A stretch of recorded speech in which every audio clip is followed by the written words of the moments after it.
there all by himself, stretched out like this, running multiple buttons and slides. Appreciate that very much. Well, I hope you've had a good week. We've had sunshine and overcast and sunshine, but it's better here than down there, right? Yeah, I know. Okay. Jim's daughter's here with him this week, and we're glad to have you visiting with us.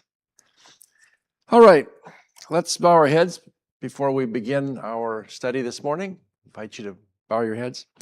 Gracious Father in heaven, we thank you for your love. We thank you for your blessings. We thank you for your protection.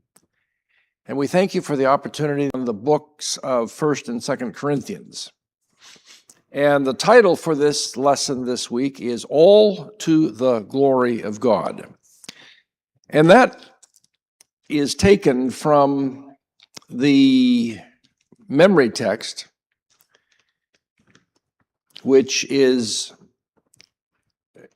1 Corinthians 10, verse 31. And verse 31 reads as follows: So whether you eat or drink, or whatever you do,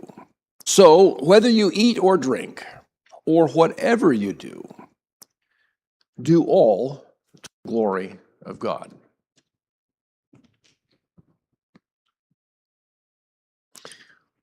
What does the glory of God mean to you? What do you think of? What is the first thing that comes to your mind when you think of God's glory? What is it that makes him glorious?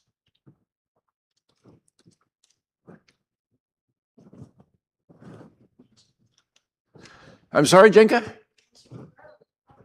Answer to prayer, okay. I'm sorry, Paula? A lot of what? Love overall, okay.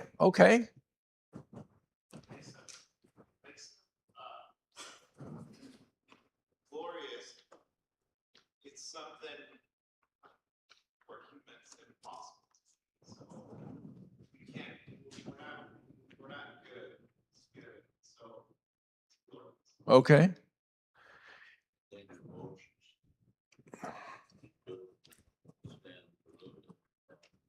Okay. Right. Yeah, yes, Greg. Exodus 33 and 34. We'll just see. God says, I'll make my glory manifest before you. This is the word of God. Passion, gracious, slow to anger, God. His character of seeking his plans. Okay, good. I think I would like to, dovetail in with what Greg is talking about. You said 31 and 32? Okay. Right. So typically when we think of glory, we think of what? Brightness, light, okay? We think of, this overwhelming display of technicolor and wonder, whatever. It's like, I don't know. I've been in some places, I'm trying to think of where that might be, but, you walk into some, I think this is probably typical of, if you go to Europe, there's some amazing palaces and churches, and you walk into those places and you think, wow, man, this is amazing. We tend to think, in those terms when it comes to glory, God's glory, the brightness of his glory, etc. And Greg has pointed us back to the story where Moses is up in the Mount Sinai, and he's been up there for 40 days, and Moses says to God, in conversation. Again, this is amazing to think about. You know, Moses says to God, he says, I'd really like to see you. I'd like to see your face. And God says, okay, well, I can't quite do that. Let's tuck you back behind this granite wall, and I'm going to pass by and you'll see the backside of me. But what's really important is not that part of me, but rather the kind of what? The kind of person that I am. And he says, you know, I am slow to anger. I am quick to forgive. It is compassionate, patient. That is my what? My glory, my character.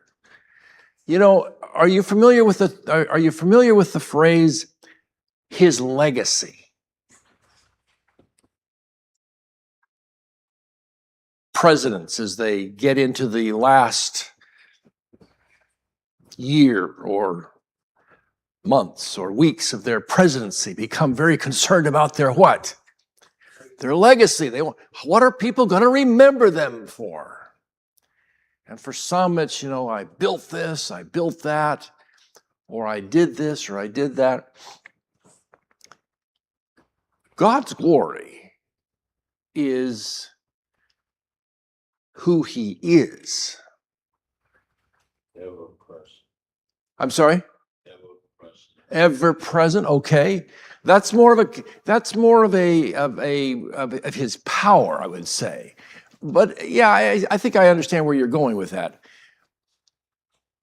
Now, you know, when Jesus was walking here in this earth, what was the picture of God that most of the people had at that time?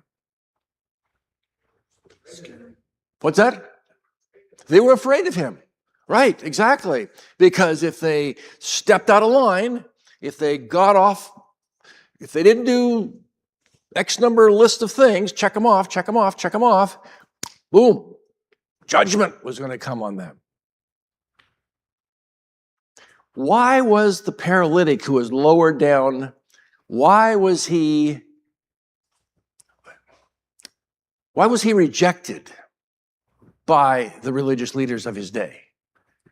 Because we're told that that in the room there that as he was lowered into, there were men who he had approached who were part of the religious hierarchy. I don't know who said that, but yeah, okay, hierarchy, who had rejected him, who said, listen, no, don't come in here. You're going to defile this place because you are a what? You're a sinner. And he's lowered down in front of Jesus. And Jesus didn't say this, but he did say it. I want you to hear what God has to say to this sinner. And what did he say to that sinner? Your sins are forgiven.